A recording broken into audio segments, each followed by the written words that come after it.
Okay, so another exciting adventure today. Today we're going to talk a little bit. What I want to do is try to share every little tiny bit of information I have to help you to make better MOOCs. And so what we're going to cover today is we'll talk first about what I call the mantra, sort of the main idea to always keep in mind with your teaching. And then we'll talk about script and how you formulate a script. We'll talk about the actual videotaping, the editing process. We'll talk about funny stuff and quizzing. And finally, we'll wrap up with a big picture overview of MOOC creation.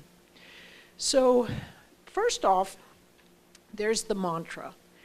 And one thing that I've found over the years is when we become professors because we've been very successful at showing off how much we know.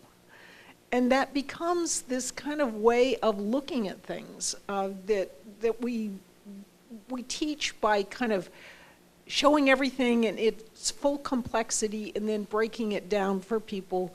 But actually, that can intimidate people. It can impress them with your knowledge, but it's intimidating for students. If you present things initially as, this is really pretty simple, it's actually easy stuff, and you can come on board with me, and you do this online, people will want to climb on board with you. They'll get excited about it. So you always want to present things as, hey, this is really simpler than you might think, instead of, this is very complex, but I will show it to you, right? So the first thing I'll talk about is creation of a MOOC script. So we described yesterday that about 6 minutes or so, research has shown that people drop off on either side of a 6-minute time frame.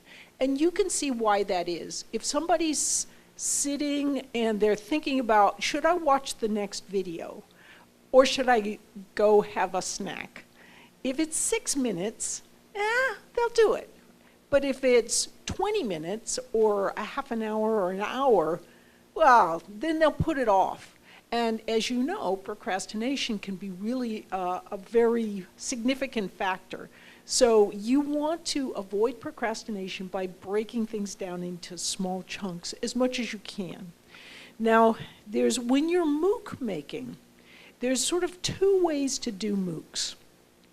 One is, and this is what Coursera recommends. They recommend that you create a set of objectives. You might show those objectives on the teleprompter, and a good instructor would look at the objectives and kind of go, oh yeah, I'm supposed to say this, and it'll just help them keep in mind the points they're supposed to make during their talk. So that's one way of doing things. For some people, that works very well. Some people speak extemporaneously very well, and if they have to speak from a teleprompter, they look just like they're reading just like this, right? And so some people don't read very well from a teleprompter. But for me, I like working from a teleprompter. I am very cognizant of the fact that every second counts, and I'll talk a little bit more about that later, but everything I say is going to be concise, precise, and exactly what people need, and I feel that the best way for me to do that is to read from a script. I think that anyone can naturally acquire the ability to look natural in reading a script. The first time I ever got in front of a camera, I looked like a deer in the headlights. I was so terrified. But the thing is, that's very normal to look really petrified and look not very natural. After a little bit of practice, you'll find that it becomes much more natural. After a while, you just get sick of it, and you're just like, okay, well, so what? The camera is right there. So it can become much easier. This gentleman here is my better half, my husband, and he's in a typical pose. I don't know why he added those clips. He decided to look more, I don't know, business-like or something. But that's the teleprompter there. And he's probably about to say something like, okay, Barb, quit being a diva, get your backside in here and, you know, hit this mark and let's get this done so we can go to lunch. But so you can see it's in our basement. There's our exercise equipment right behind him. And what I would often do is just read from the teleprompter. So one thing, though, is be aware that when you are reading from a teleprompter, you're reading, if it's very close, you can see the eyes move. So your tendency is to want to get it very close so you can see the teleprompter easily. But the further away you can get it, the less obvious it becomes that you're reading from a teleprompter. So we always put it well back. Sometimes I almost would want to squint to try and see what it was saying. But then people would say, how did you remember all of that? And I'm like, I didn't remember all of that. It's all scripted. So this is not to be read, actually. It's just an example of a typical script. So roughly around 500 words is maybe 4 or 5 minutes of talking. I tend to speak a little more slowly. I had to try and speed up my pace. Even so, I probably could have spoken even more quickly. Then when you're writing the script, so you can see my script is right here, and I have little notes to myself, like, oh, I want to remember and have a full body shot right here. At this point, I'm pointing to the left. I'm pointing to the right. But what I'm really doing is, as I'm writing the script, I have in mind, oh yeah, I'm going to put this picture here. And I know it's going to be right about here, and it's going to relate to something. Sometimes I don't even exactly know what the picture is going to be, but I know roughly that there's going to be a picture there, and I should probably point like that. So as I'm writing the scripts, I develop what I'm going to be pointing to or talking about. And we would always do it so that we would film twice.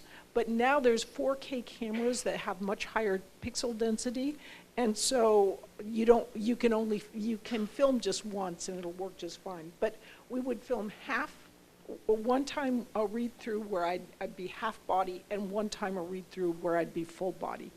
I don't know why, but full body I always would be more nervous, right? Part of it, I think the camera would be further back.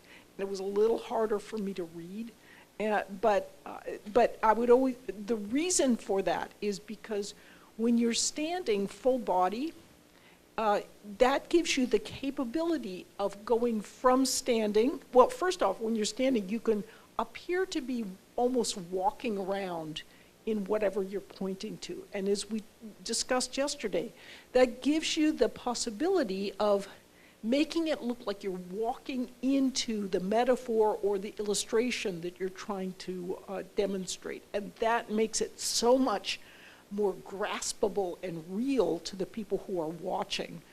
But the other thing that full body does is you can go from full body to half body, and that gives the visual illusion that you've just jumped forward. And that tricks the brain into paying attention, because looming motion is something that could kill you, right? I mean, on an evolutionary perspective. So when objects appear to be jumping closer to you, it activates all sorts of levels of neural mechanisms and grabs your attention. Have you ever noticed, like, I don't know, do you have spiders here in Taiwan? So you have a spider here, and it moves really quickly towards you. And sometimes they look like boom, boom, boom. They're really, and it gets your attention. So, and that is that neural mechanism of looming motion that activates. Also, when you simply move, for example, if you're in a restaurant and you want to attract the attention of your friends, you wave your hand. Motion is what it isn't just the visual aspect, it's the moving aspect that's what attracts your friend's attention. So what you want to do is always have motion to integrate it into your videos. You never want to have a talking head, which is very predictable, just sitting there, and then a few bullet points coming up, and then a picture, and then the talking head always on one side. You want to have the body, and you know, as much as possible, vary things. Have it be a little unpredictable. Have lots of motion. When you might be watching television, start watching what television editors do. To keep your attention, they will never have a scene where it's too static for too long. So if you start watching these kinds of things, you'll start integrating that kind of activity into your MOOCs, and it'll actually be better. Now, Steve Jobs what he did was if you're of a certain age, you'll remember when computers, you would open them up, and it would take several minutes for the computer to boot up. Well, Steve Jobs changed all that. He just said to his engineers, I don't care if it's impossible, you will make it so that when you open your computer, it instantly boots up. Because think of all the thousands of millions and millions of wasted minutes from people worldwide opening their computers and just sitting around waiting while they boot up. Similarly, when I'm MOOC making, I'm trying to make sure that every single second counts. Now, this is not to say that I'm going really fast. It's just that everything I do is precisely thought out so that there isn't a wasted second. And when students are tuning into one of my videos, they know that they're going to get the straight information, practical information, without kind of sort of any wasted time. If there is a tendency to waste time and have some ums and ahs and so forth, people tune out, right? Remember, the MOOC world is highly competitive, and so if you want to do a good MOOC, you want to make sure that you're very cognizant of people's time. So for that matter, tight scripting is very important, and this again is where I like to script.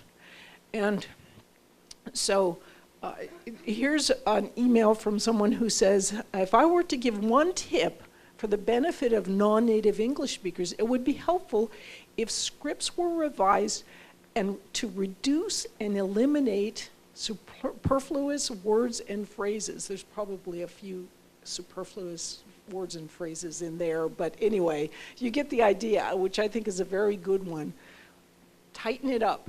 When I write a script, I put it away, and then I look at it fresh a few days later so that I can edit, make it. Sometimes when I'm writing, here's what happens. First it comes out, I'm a trained professor, I'm an academic, right? So it comes out in terrible professor language, very pedantic, nobody ever want to read it. But I just let it flow out naturally in this horrible, pedantic speech.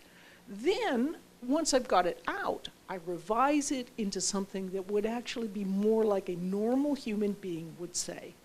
Sometimes what you'll see is professors either extemporaneously speak in a very pedantic way, or they have scripts that they've never revised to make it seem like they're actual human beings who are speaking it instead of pedantic people. So just be very aware. As much as possible, you want to be just normal human, as if you're speaking with someone in an ordinary tone of voice, not being very high professor sort of pedantic person. So one thing I recommend is to use, I write a lot of nonfiction, and I've found that using tricks from nonfiction is very, very helpful. So one thing is, when you read great nonfiction, it isn't just about the material. It has lots of verbal surprises, a real richness and depth to it. So in other words, you have a lot of metaphor, and I'll give an example of that.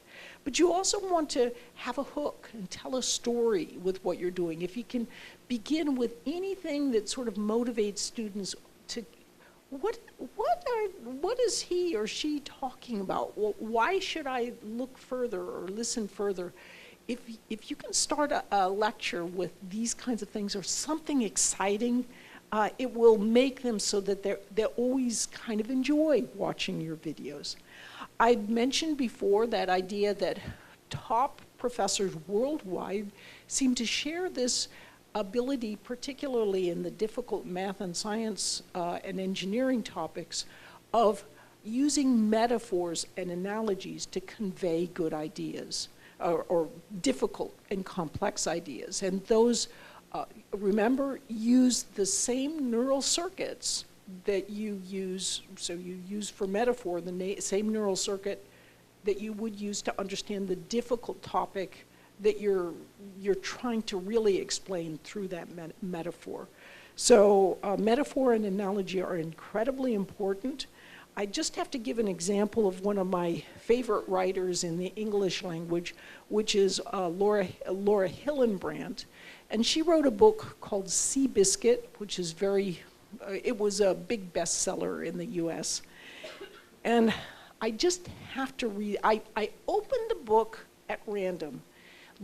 Listen as I read this, all of the metaphors she uses to convey the ideas. She says, to pilot a racehorse is to ride a half-ton catapult. Ah, nice metaphor. It is without question one of the most formidable feats in sport. Jockeys squat on the pitching backs of their mounts, a task much like perching on the grill of a car while it speeds down a twisting, potholed freeway in traffic. So that's great writing. And well, maybe we're not all Laura Hillenbrands, but we can script in some nice imagery and metaphors in whatever we're MOOC making about. And I don't care if you're talking about computer science or thermodynamics or you name it, there's ways to script in some. And what this does is it also allows for really interesting visuals. So let's move on to the videotaping. I had shown you the picture of my clean basement, so that from yesterday. The thing I liked about doing the videos in the basement is that I had total control over the video process. So if I didn't like it, I didn't have to go, oh man, I gotta schedule another session and see if I can, reshoot these videos. I could just do it, or if I took a longer time and I wanted to do it a couple of times, there was no problem with that. So it worked out very well. So here is, you saw this video yesterday, but what I want to point out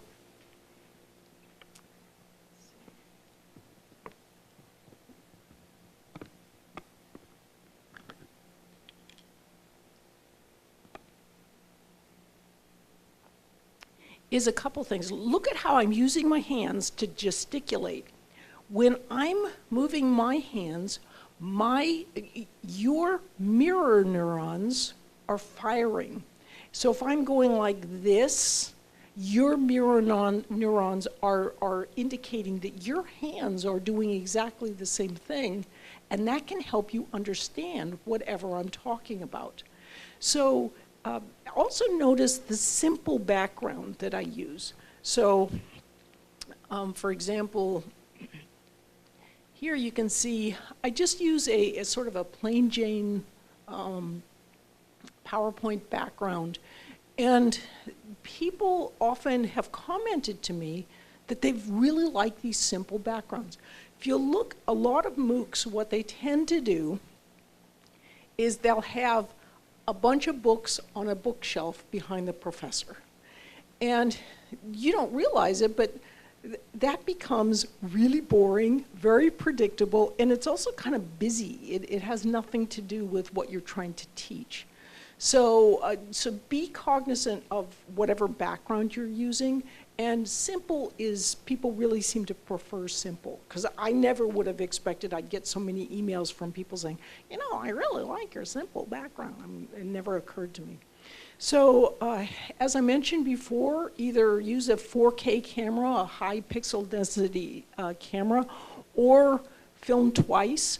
You can see here I had half body and then full body because, well, at that time we didn't have a really good camera. And then what I could do is I could edit back and forth. So sometimes what I do is I'd make a mistake, and so then to cover up, I would jump to, you know, from full body maybe to half body. So it looked like I just chose to do that as an editor. But actually it was, oh no, I messed up right there. And so I jumped to the other one because it looked better. So, and then sometimes when I'd shoot, sometimes you just look more dynamic. And so having a couple of shoots gave me more options to choose from. On the other hand, it can really make the editing process a little longer, so you don't want to shoot too many times. Now, a few additional tips and tricks for green screen. Remember, if you don't know green screen, you've never done anything with green screen, it's totally simple. You just Google it up, and whatever software you're using, they'll always have little videos that walk you through how to do green screen, and it's very easy to do. So the one thing you do is when you're filming in green screen, you want to use a higher shutter speed.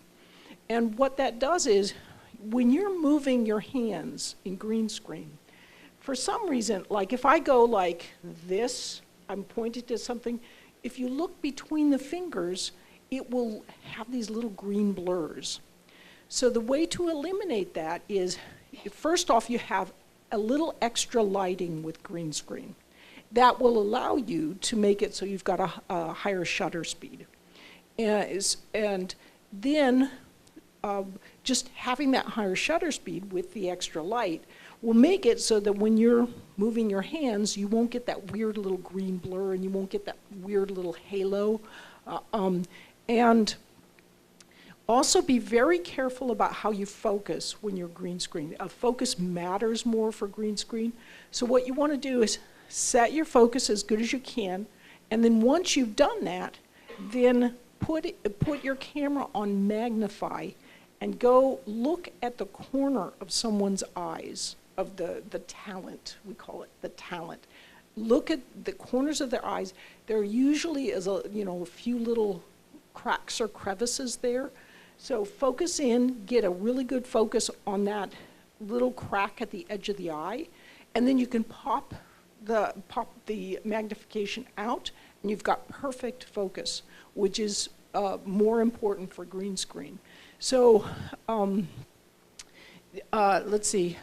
Another thing is, be aware that you want to, if you walk away for half an hour or an hour, when you come back, recheck that focus. It drifts off even just a little bit, and it can really affect the green screen. So always be aware of what the focus is.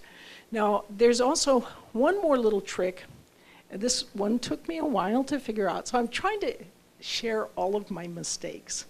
So when you mic yourself up, or you're mic'd up, then you'll have, what I would do is I'd have a microphone coming up, and I would hook it right into my collar, and then what I'd find is there'd be this noise that I'd pick up, this kind of like something was rubbing somewhere, and it was driving me crazy because it's really hard to edit out. And you'll hear it a little bit on some of the videos, even though I worked really hard. I mean, it was worse before I tried editing. But if you make a little loop and clip it, so with the wire, make a little loop as you clip it. what that does is it relieves the mechanical tension on your microphone.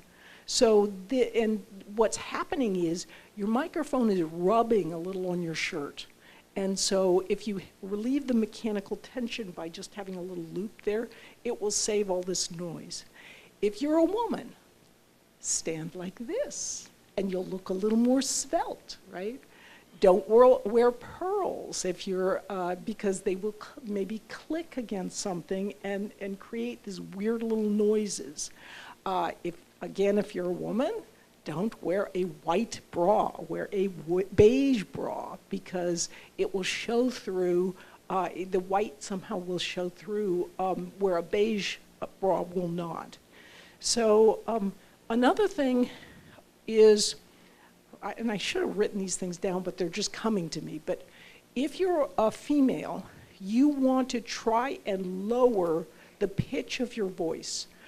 Great newscasters who are female, and also politicians, for example, Margaret Thatcher, took elocution and voice lessons to lower the pitch of their voice, because a higher voice tends to get squeaky and it can be irritating for people. So, so you want to consciously work to speak at a little bit of a lower register if you're a female, just because it's more pleasant for people to listen to. There's a reason that, like Christiane Amanpour, the famous female broadcaster, she has sort of a deep voice, and that's part of why she's popular. It's somehow more pleasant to listen to than a higher kind of squeaky voice. So, so there it is. Now, you want to give your talent time to get used to the filming. So again, if you find yourself looking really nervous in front of a camera, welcome to reality. I mean, if you walked in front of a camera and you were never nervous, I would be like, what is your score on the psychopathy scale? So it's perfectly okay and perfectly normal to feel nervous for a while. After a while, you'll just relax into it. You will find that if you do your own editing of yourself, after a while, you'll become less self-conscious. Because you just get sick of it. You just, after a while, you're just like, oh man, I look so stupid there. How could I just, and then you'll look at newscasters and they're doing the same sort of thing. And you realize that you're being harder on yourself than you are on other people who are on the air. And so after a while, you just, you get used to it and much less self-conscious. Watch your speaking speed. Some people have a natural bullet-like way of speaking. That might be a little difficult for people. And then some people speak a little too slowly, like I do. And so I had to ramp up and speak as quickly as I could. What I eventually did was I read as rapidly as I could from the video prompter or the teleprompter, but then I still found that people sometimes like to listen to the videos on a little bit faster speed, but I think that's part of why it's very popular in many countries where people don't speak English as a native language, because it's a little easier to listen to me because I speak a little more slowly. I would sometimes feel as if I was being very much too pedantically perfect in my pronunciation, but then I found that people very much appreciated it. So you can follow, so being careful about your pronunciation is helpful. Now, here's just an email I got from an English teacher in Spain who just says, the videos were very comprehensible, and I think that was from a number of different factors. They were very carefully scripted, I enunciated clearly, and she found them helpful in learning English, or helping her students to learn English. Now this video, we actually did this before, so so this is Rachel backing the car up. But notice how I'm speaking, I'm using my hands, I have all this motion going on. Even the trees are actually waving in the background.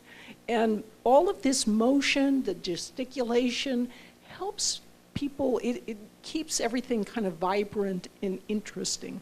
You want to, as much as possible, avoid a talking head where you're cutting off the head, because you're missing the gesticulation, which can help get people more involved.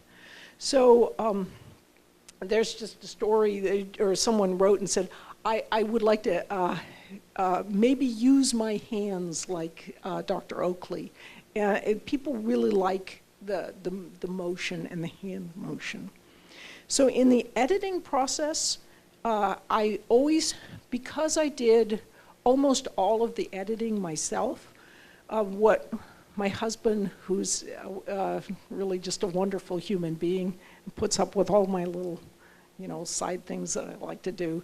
He would sometimes do the preliminary editing where he would cut out the really I'd make a terrible mistake, so he'd go through and cut out all my mistakes, and then I could take that and start really doing the careful, fine-tune editing. So it could frequently take me around 10 hours to do 5 minutes of a video, but on the other hand, that really paid off because it's very dynamic, very interesting. You can see here, look at how big the visual centers of the brain are. There's a lot of processing going on there. So if you keep those visual centers activated, using metaphors, imagery, anything you can, that will help keep people's interest. So here's an example of a motion with metaphor. And what I'm trying to show people is how can you sort of keep a mnemonic, a memory trick, to remember F is equal to MA. And so F is flying, M is mule, and A can be whatever you might want it to be. So here I am, I'm just discussing motion, or I'm using motion with metaphor to help reinforce the point. The idea should be memorable. There's a gigantic flying mule bring F is equal to MA on my couch. So, and yes, that's my living room, and again, that's cleaner than usual. But it's just like surprising imagery that helps people to remember things. So I also tried to use, there's a lot of kind of visual complexity and richness in the videos. So I tried to reinforce ideas using some of these little tricks. So remember yesterday we spoke about the idea of a chunked bit of information being like a ribbon that you can pull to mind into your working memory. So then, later in a video when I'm talking about the importance of making mistakes and mistakes in general, what I did was I just took that same little chunk, the ribbon, and I used it like that, right? So it's starting the video. We've got our little ribbon here. Oh, wait a minute, it's about mistakes. And so we've got some extra thudding going on in the background. So I didn't put as much attention as I wish I could have because I just didn't have a big team or anything like that. But the more you can also put a little bit of sound and attention to sound, that's very helpful. Now, humor is extraordinarily important, and I cannot emphasize it enough. If you make your videos dry as can be with very little humor, people will watch them if they have to. If you add in just a little humor here and there, people will want to watch them. That's where you will actually make your reputation. And even if you're not funny, it's okay. You can get jokes from other people. You can script them in, right? So here's an example of my co-instructor, Terry Sanowski. He's one of the world's leading neuroscientists. And so he's just given this very lengthy rather dry discussion of neurochemicals in learning. And then after that, this incredible and extraordinary neuroscientist comes off his lofty high horse and says this. This brings us to zombies. Zombies can't learn.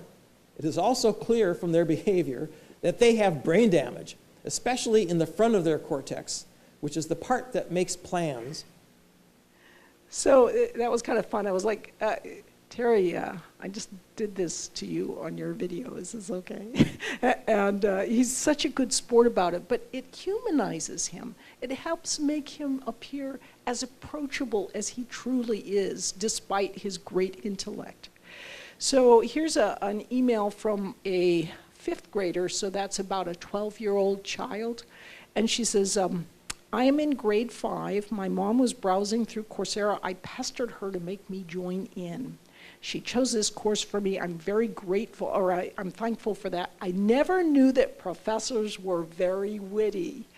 And I was like, of course we're witty. I scripted that witty in, dang it. Yeah, so, but the thing is, it matters if you add a little bit of humor to whatever you're doing. And I also like how she discusses at the end, she's like, and I did better than my mother because my mother crammed, she binged watched some of the videos, but I spaced out my learning, so I did better on the test. I was like, boy, you really got it, didn't you?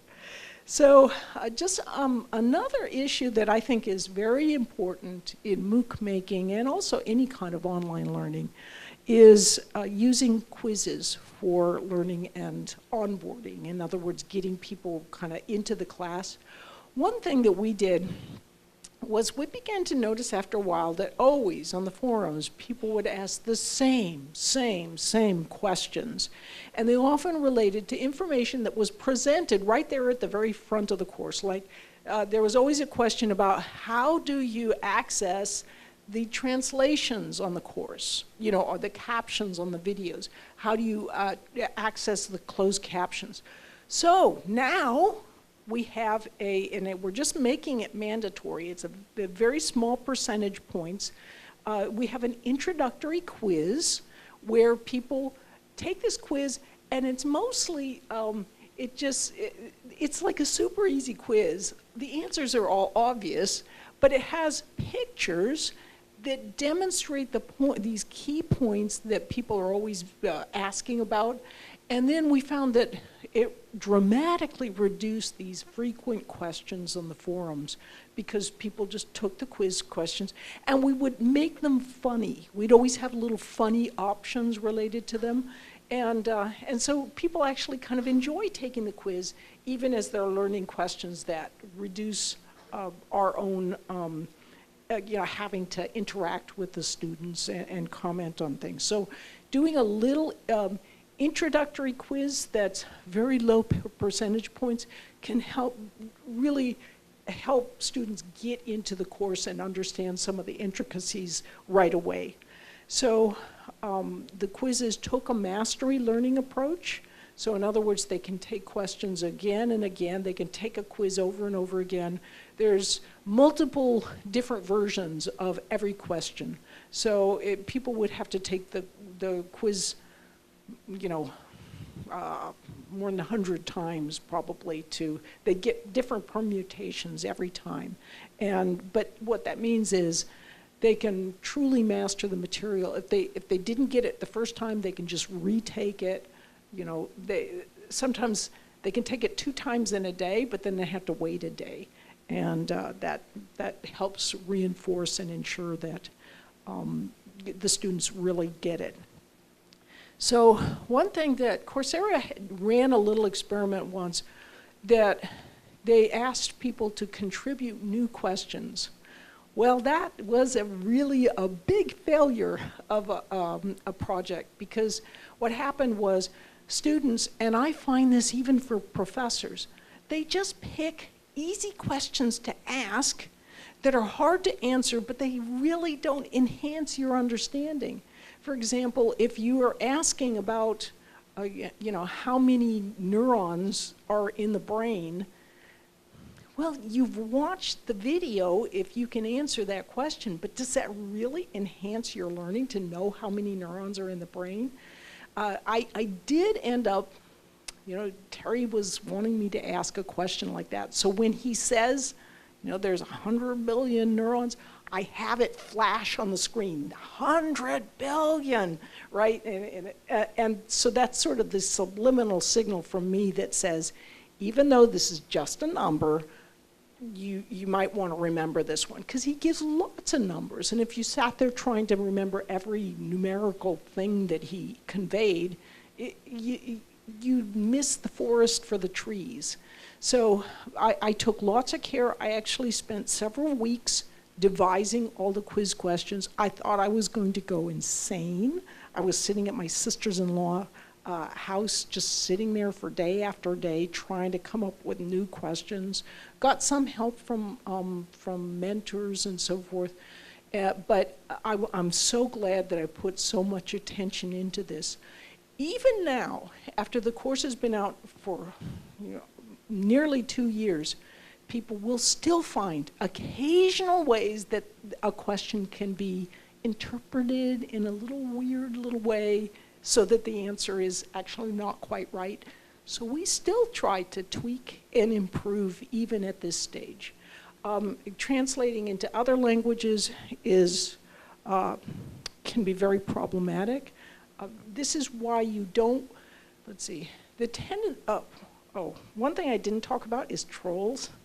The bad part of MOOCs, but it gives you great stories to talk about, is you'll have strange individuals show up, who upload a porn project, right? Or just something weird. But the thing is, you never want to totally tune out people, even though that a lot of the time they'll just come up with spurious complaints. Now, why did you use pressure as an analogy for voltage? You should have used height. Well, either one works. I'm not going to reshoot the video just because you prefer something different. But sometimes you'll get complaints that are very legitimate, but they sound like somebody just moaning and groaning. And so you have to kind of keep an eye out for them.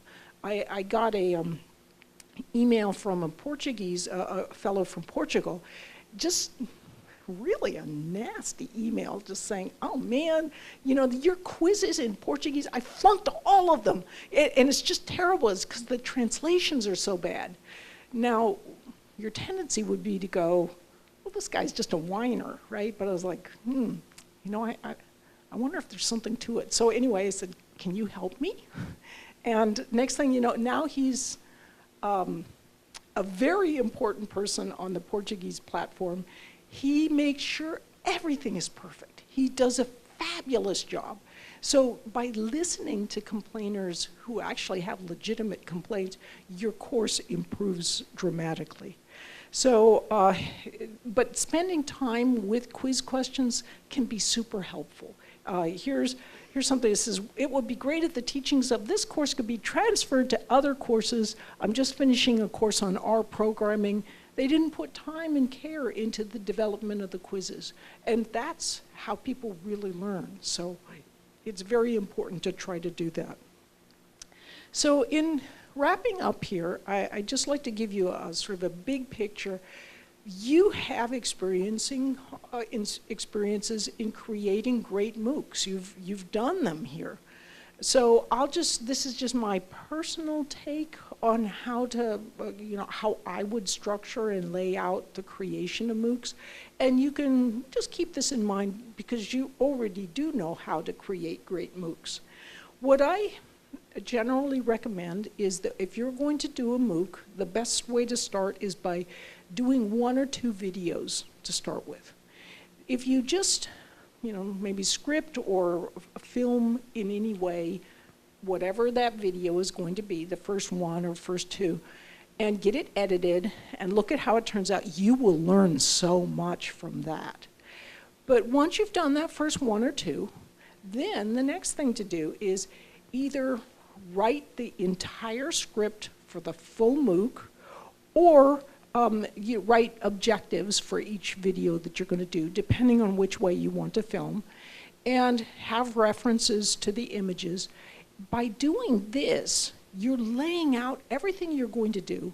It's all carefully planned, and it makes the production of the MOOC much easier. Because for one thing, you know exactly what you're going to film. You can roughly gauge, like depending on your speaking speed in the first 1 or 2 videos, you can tell by how many minutes and how many words were in that first video. You can tell how many words you should write for the whole MOOC to hit that the timing that you want for your whole MOOC.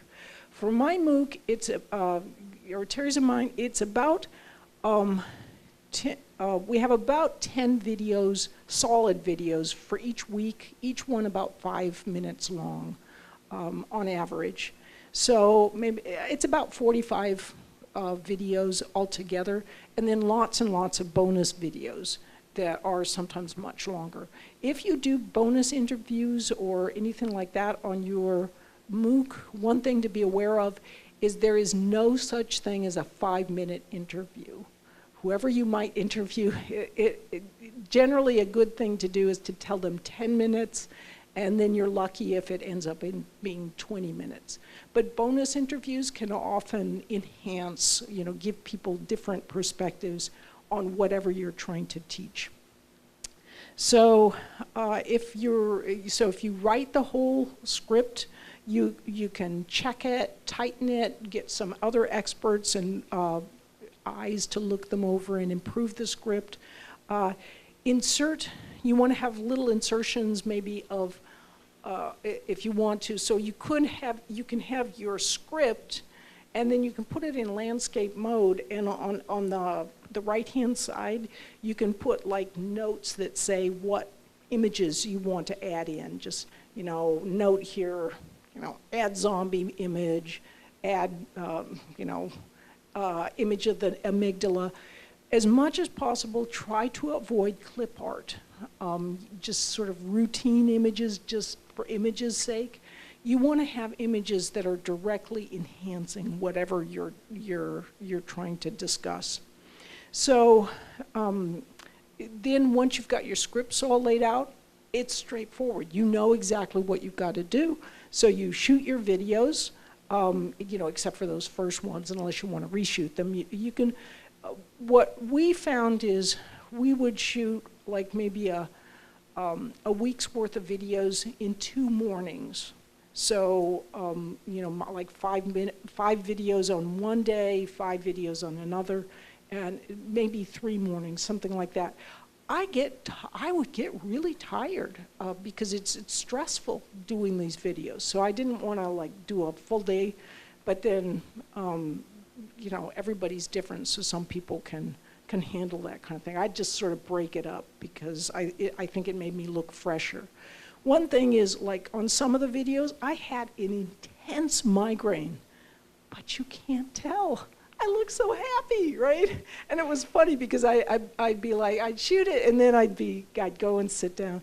So sometimes the way you feel inside is not the way it looks. And just being aware of that actually can help you to rest easier during the filming process. So the hardest job of the whole MOOC making is going to be the editing. And the tendency is to give it off to an editor who just sort of puts it together quickly, right? Just throw a few bullet points and so forth. That's the recipe for a really boring MOOC. If you have a really good video editor, they add magic. And if it's you that's the video editor, it is real magic, because as you're editing, you'll be going, now wait a minute, if I did this, I can add this. I can add a graham cracker roof that will fly off my house, or whatever weird thing, but you'll just have ideas that will occur to you. So as you're going through this whole process, be thinking of and working on MOOC test questions. So good questions take time and care. And then as you're doing this, just begin uploading the materials onto the platform. And it's a satisfying feeling if you get week 1 all up. Wow, that's actually pretty cool. It makes you feel really good. This may all seem rather intense, but it's very much the same process as a book writer goes through writing a book. It's, in some ways, it's easier than writing a book. In other ways, it can be more difficult. It takes about the same amount of time, but people actually prefer watching videos and taking a MOOC over reading a book. So book writers write books because they want people to read them. So MOOC making is more satisfying because you have all this creative richness that you can do, and more people are going to read it than might read your book. So then a final step is you want to see if you can find people who would love to break your MOOC, right? Just go in and find problems. So, for example, if you have projects that you want to have people upload, find people who are willing to upload bogus projects and see if they can, see if the system works. So you can often, if you love what you're doing and are really devoted to it, people they'll be excited to help you out. So you can, even on our Learning How to Learn, we put out a call a few months ago for new mentors. We got something like over 1,000 responses, just in a day, for people volunteering to help. So it's like that, I think, for many, many courses. There are lots of people who are willing to help out. Just a little side note is this email from someone says, I wanted to say thanks, but this I think is very interesting. She says, I don't need the certificate and I probably won't take all the quizzes. Given that, I don't want to leave the impression that everyone who signs up and follows that path is simply not finishing or getting anything out of it. I am, in fact, getting a great deal out of the course. A complaint people sometimes have about MOOCs is that few people finish them. Well, for one thing, they're free. So anything that's free, people sometimes don't have motivation for. If university courses were free, there would probably be few people finishing them. But I would ask you for another statistic. How many people actually finish, as in do all the homework problems and so forth, a textbook? How many people read every chapter all the way through to the end? We don't even think to ask that question. So it's much like that with MOOC making. Of course, people don't necessarily finish things off, but they still can get a lot out of it. In the end, the thing to do is just to remember that whatever you're teaching, you are sharing the excitement and the adventure of learning. So the more you can share and communicate your own excitement, the more people will love your subject and what you're doing. So with that, I thank you so much. It's a real privilege to share with you.